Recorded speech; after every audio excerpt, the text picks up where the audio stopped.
Light for blind کے معزز ناظرین و سامعین، السلام علیکم ورحمۃ اللہ وبرکاتہ۔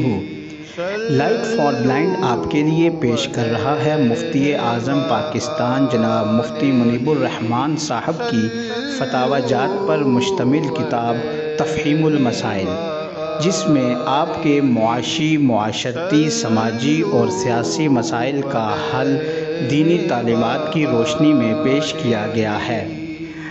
آپ سے گزارش ہے کہ ہمارے چینل کو سبسکرائب کریں، ویڈیو کو لائک اور شیئر کریں اور اپنی قیمتی آراء کے لیے کامنٹ سیکشن میں کامنٹ ضرور کریں۔ لائٹ فار بلائنڈ کی پوری ٹیم جناب مفتی منیب الرحمان صاحب کی انتہائی مشکور و ممنون ہے کہ جنہوں نے ہمیں اس کتاب کو ریکارڈ کرنے کی اجازت مرحمت فرمائی۔ جزاکم اللہ خیر۔ باب نمبر 2، کتاب الطہارت۔ سوال: کیا غسل کے بعد نماز کی ادائیگی کے لیے وضو ضروری ہے؟ جواب: غسل کرنے کے بعد نماز پڑھنے کے لیے وضو کی ضرورت نہیں رہتی۔ اگر غسل میں پورے بدن پر پانی ڈالنے سے پہلے صحیح طریقے سے کلی کر لی ہے اور ناک میں اندر تک پانی ڈال لیا ہے تو اب غسل کے بعد وضو کی ضرورت نہیں ہے۔ تاہم غسل کا مسنون طریقہ یہ ہے کہ پہلے سنت کے مطابق باقاعدہ وضو کرے اور پھر پورے بدن پر پانی ڈالے۔ غسل جنابت میں کلی کرنا اور ناک میں اندر تک پانی ڈالنا فرض ہے۔ غسل طہارت اور غسل مسنون میں فرض نہیں ہے، سنت ہے۔ سوال: کیا از روئے شریعت نیل پالش کا استعمال جائز ہے اور نیل پالش کے ساتھ وضو ہو جائے گا؟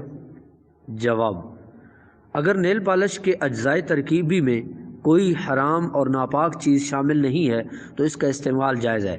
اگر کوئی خاتون باوضو ہے اور اس نے وضو کی حالت میں ایسی نیل پالش استعمال کی ہے جس میں کوئی ناپاک اور حرام چیز شامل نہیں ہے تو جب تک وہ پہلا وضو قائم ہے وہ نماز پڑھ سکتی ہے۔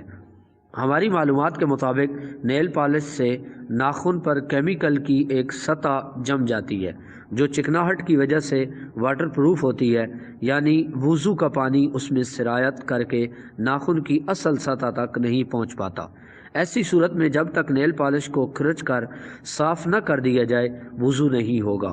اور اگر کوئی ایسی نیل پالش مارکیٹ میں دستیاب ہے جس میں کوئی ناپاک اور حرام چیز شامل نہیں ہے اور اس کے لگانے کے بعد پانی اس میں سے سرایت کر کے ناخن کی اصل سطح تک پہنچ جاتا ہے تو اس کے استعمال سے وضو ہو جائے گا۔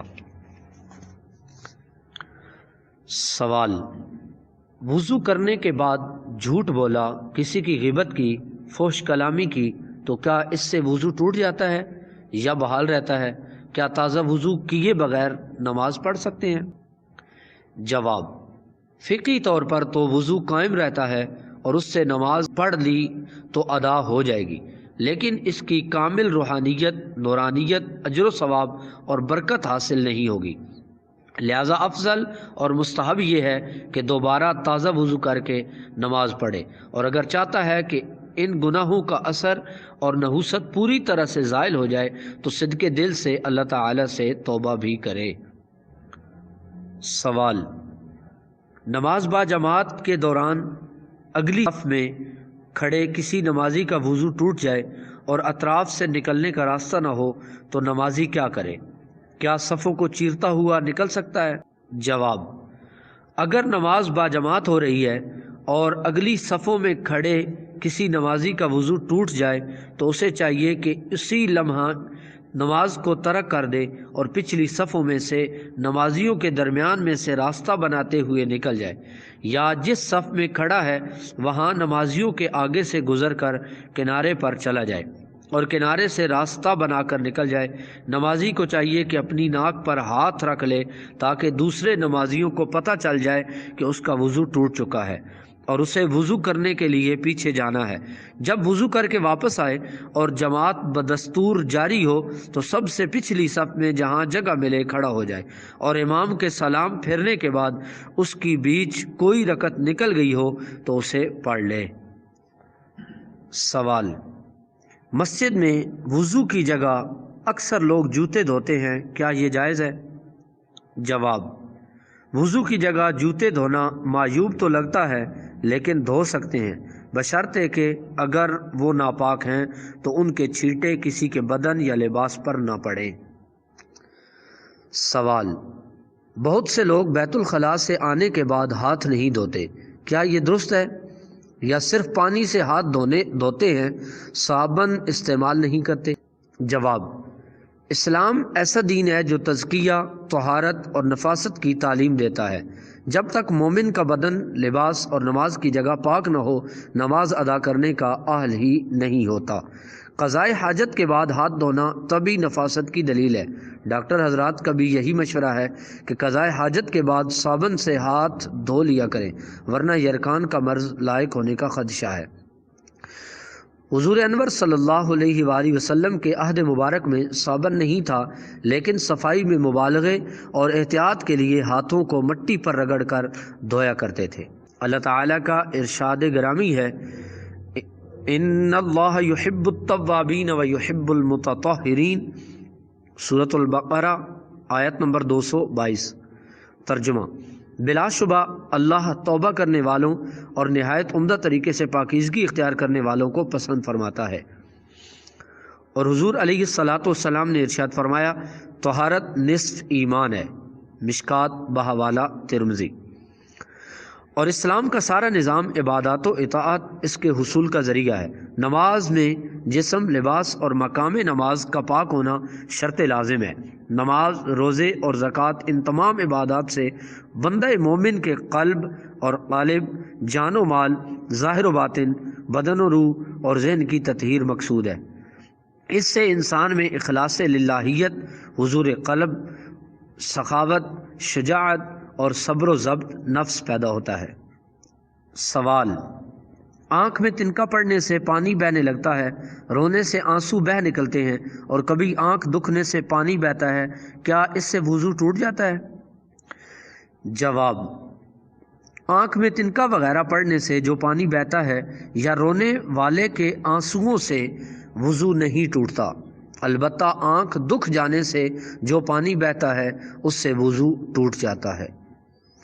سوال: کیا حائض عورت اور جنبی مرد کے لیے قرآن مجید کی تلاوت جائز ہے اور یہ لوگ قرآن پاک کو چھو سکتے ہیں؟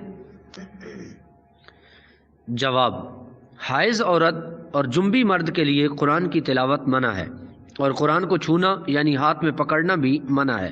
البتہ اگر کوئی بے وضو ہے تو وہ زبانی قرآن کی تلاوت کر سکتا ہے، تاہم مصحف شریف کو کسی غلاف یا پاک کپڑے میں لپیٹے بغیر چھونا منع ہے، کیونکہ اللہ تعالیٰ کا ارشاد ہے: لا یمسہ الا المطہرون، سورۃ الواقعہ آیت نمبر 79۔ ترجمہ: اس قرآن کو نہ چھوئیں مگر وہی لوگ جو پاکیزہ ہوں۔ سوال: اسکولوں اور کالجوں بلکہ یونیورسٹی کی سطح تک قرآن کی تعلیم دی جاتی ہے، کہیں ناظرہ، کہیں ترجمہ اور کہیں تفسیر پڑھائی جاتی ہے۔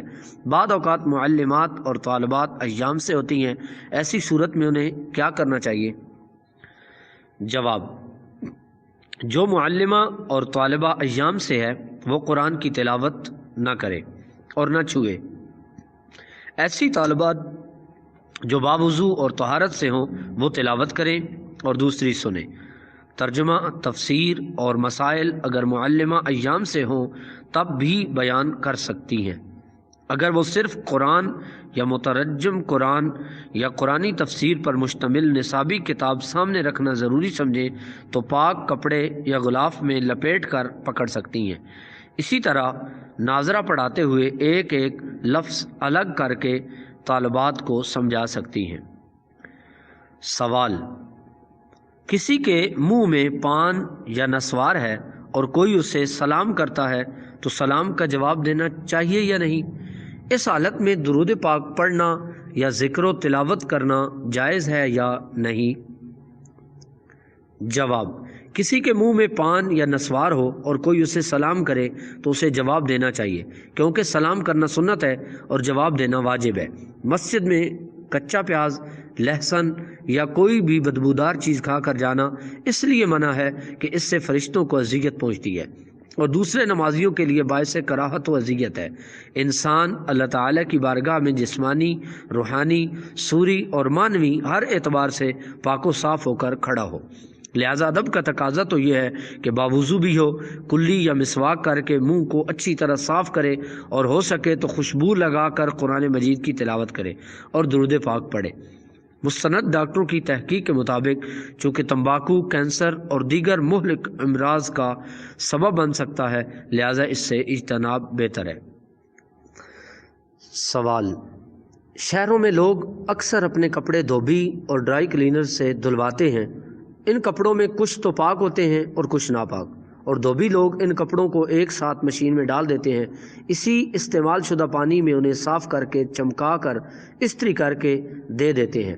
کیا اس طرح یہ سارے کپڑے شرعاً پاک ہو جاتے ہیں اور ایسا لباس پہن کر بلا تردد نماز پڑھ سکتے ہیں؟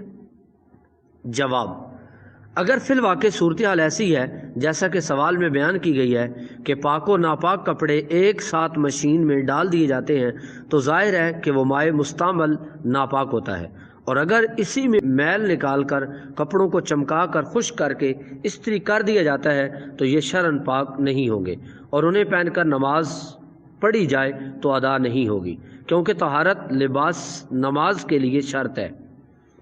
لیکن اگر مشین میں یہ انتظام ہے کہ وہ استعمال شدہ پانی کو خارج کر دیتی ہے یا اس سے خارج کر دیا جاتا ہے، اور اس کے بعد تازہ پاک پانی اس میں ڈال کر کپڑوں کو پاک کر لیا جاتا ہے، جیسا کہ آج کل گھروں میں عام طور پر آٹومیٹک واشنگ مشینوں میں یہ سہولت موجود ہے، تو کپڑے شرعاً پاک ہو جاتے ہیں۔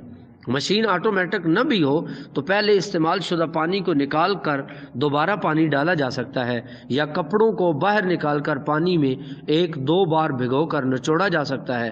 مسئلے کی یہ تفصیل ہم نے ان لوگوں کے لیے درج کی ہے جو ممکنہ حد تک شرعی احتیاط پر عمل کرنا چاہتے ہیں، اور دنیاوی معاملات کی طرح دینی معاملات میں بھی اپنے قلبی اطمینان کی حد تک تحقیق کر کے اس پر عمل کرتے ہیں۔ ورنہ خالص فقہی جواب یہ ہے کہ اگر کسی شخص کو ڈرائی کلین کے سارے طریقہ کار کا یقینی علم نہ ہو تو محض شک و شبے کی بنا پر کپڑے کا حکم تبدیل نہیں ہوگا، بلکہ اپنی سابقہ حالت پر برقرار رہے گا، یعنی اگر ڈرائی کلین کیے جانے سے پہلے شرعاً پاک تھا تو اب بھی پاک سمجھا جائے گا، اور اگر پہلے ناپاک تھا تو ڈرائی کلین کے بعد بھی وہی حکم رہے گا۔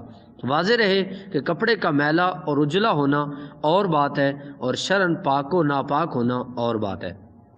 سوال: عام طور پر مرد بغل کے اور زیر ناف بالوں کو مونڈتے ہیں اور خواتین اس سلسلے میں کریم یا پاؤڈر کا استعمال کرتی ہیں، کیا اس کے برعکس کرنا جائز ہے؟